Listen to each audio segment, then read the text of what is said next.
Hi, my name's Lauren and welcome back to SoCal Eikaiwa. So now we're going to talk about wanna, want to.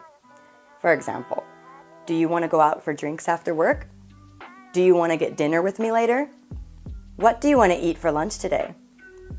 What do you want to do? Here are some example sentences. I don't want to go to work tomorrow.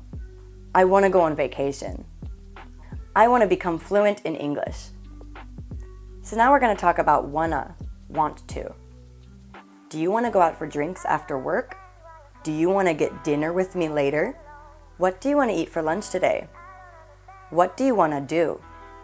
Now, some example sentences. I don't want to go to work tomorrow. I want to go on vacation. I want to become fluent in English. Now we're going to talk about gonna, going to. Here's some questions. Are you going to stay up all night? All right, here's some example sentences. I'm going to take a long bath when I get home. I'm going to make pasta for dinner. He's going to meet me at the station. She's going to teach me English. We're going to study for the test tomorrow. What are you going to do this weekend?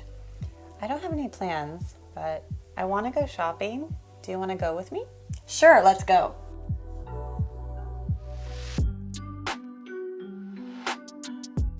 Good job. That's it for today's English. Now tell me, what are you going to do for Golden Week? Leave your answer in the comments. Bye!